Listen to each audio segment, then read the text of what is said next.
আপনি যদি PhonePe, Google pay, Paytm বা এই জাতীয় কোনো রকম অ্যাপ যেগুলো টাকা পয়সা লেনদেনের জন্য আপনি আপনার ফোনে ব্যবহার করেন, কিংবা ইওনো থেকে শুরু করে যে আই&এ স্মার্ট অর্থাৎ বিভিন্ন ব্যাংকের যে অ্যাপগুলো রয়েছে সেগুলোও ব্যবহার করেন, তাহলে এই যে 3-4 মিনিটের ভিডিও কোনো মতেই মিস করবেন না।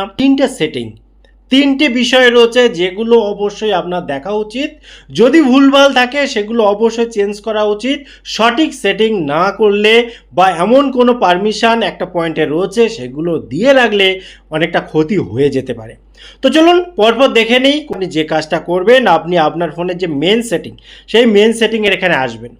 আসার পর স্ক্রল করে নিচের দিকে আসবেন, সিকিউরিটি অ্যান্ড প্রাইভেসির ভেতরে ক্লিক করে দেবেন। ক্লিক করার পর স্ক্রল করে নিচের দিকে আসবেন। নিচের দিকে এসে যে প্রাইভেসি কন্ট্রোল বলে যে অপশানটা রয়েছে, প্রাইভেসি কন্ট্রোলের এখানে এসে পারমিশন ম্যানেজারের ভেতরে যাবেন প্রথম সেটিংটার জন্য। প্রথম সেটিংটার এখানে এসে আপনি খেয়াল করে দেখবেন নিচে এসে কোথায় লেখা আছে এসএমএস, অর্থাৎ ব্যাংক থেকে শুরু করে যে ওটিপিগুলো আসে সব কিছু কিন্তু এসএমএস এর মাধ্যমে আপনার ফোনে রয়েছে। এই এসএমএস পড়ার পারমিশন, দেখার পারমিশন কাদের কাদের দিয়ে রেখেছেন এখানে একবার ক্লিক করে সেগুলো দেখে রাখুন। এখানে একবার ভালো করে চেক করে নিন, যাদের এই পারমিশনের প্রয়োজন নেই আপনি তাদের থেকে পারমিশনগুলো নিয়ে নিন, কেড়ে নিন, রাখবেন না। অনেক রকম জটিলতা আসতে পারে আজকের ডেটে।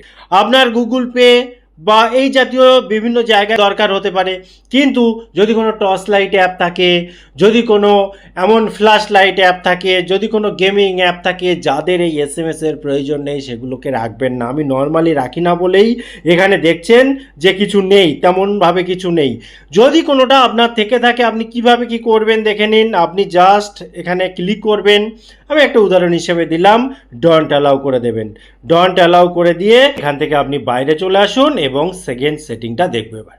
এটাও খুব বেশি ইম্পর্টেন্ট। আপনি কি করবেন, আপনার ফোনের যে মেন সেটিং সেখানে যাবেন। যাবার পর স্ক্রল করে নিচের দিকে আসলে আপনি পেয়ে যাবেন গুগল।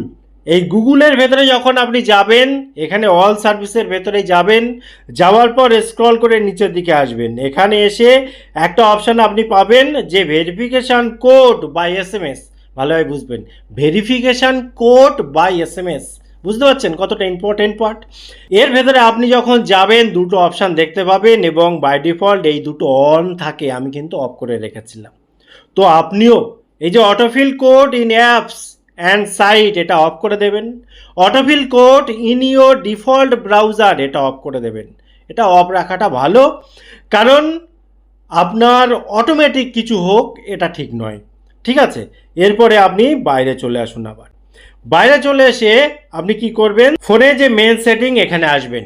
আসার পর স্ক্রল করে নিচের দিকে আসবেন, এসে অ্যাপ সেকশনের ভেতরে ঢুকবেন। অ্যাপের ভেতরে ঢুকে এখানে দেখুন স্পেশাল অ্যাপ অ্যাক্সেস বলে একটা অপশান রয়েছে।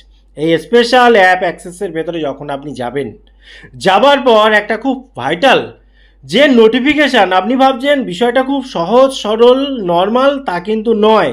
এখানে দেখুন ডিভাইস অ্যান্ড অ্যাপ নোটিফিকেশান। এই নোটিফিকেশান যাদের অ্যালাউ করা থাকে তারা কিন্তু সমস্ত নোটিফিকেশান পড়তে পারে, সে যে ধরনের নোটিফিকেশান হোক। আমি বলছি না যে কোনো অ্যাপ খারাপ, কোনো অ্যাপ ভালো, তারা খারাপ কাজে ব্যবহার করবে কি ভালো কাজে ব্যবহার করবে। মেন কথা হচ্ছে যাদের প্রয়োজন নেই, যেগুলোর প্রয়োজন নেই সেগুলো বন্ধ রাখাই ভালো। এখানে দেখুন তিনটে অপশান রয়েছে, অল রয়েছে, অ্যালাউড রয়েছে আর নট অ্যালাউড রয়েছে। এখানে খেয়াল করে দেখুন নট অ্যালাউডে আমার সব থেকে বেশি, অ্যালাউডে মাত্র একটা আমি করে রেখেছি। তো আপনিও এখানে দেখবেন অনেকগুলো রয়েছে। এবার আপনি কি করবেন, এই অ্যালাউডের এখানে যখন আপনি আসবেন, এখানে চাইলে এখান থেকে এটাকে টার্ন অফ করে দিতে পারেন। টার্ন অফ করে দিলে এখানে দেখুন অ্যালাউতে আর কিছু নেই, অর্থাৎ নোটিফিকেশান আমার প্রয়োজন নেই। যদি আপনার কোনো অ্যাপে প্রয়োজন হয় স্পেসিফিক, সেইটায় নোটিফিকেশানটা অন করে রাখুন। অন করাটা কোনো ব্যাপার না, আপনি যেটারই অন করতে চান জাস্ট এটা অন করে দিয়ে অ্যালাউ করলেই অন হয়ে যাবে। দেখুন এখানে এই সেকশানে অ্যালাউ সেকশানে চলে এসেছে।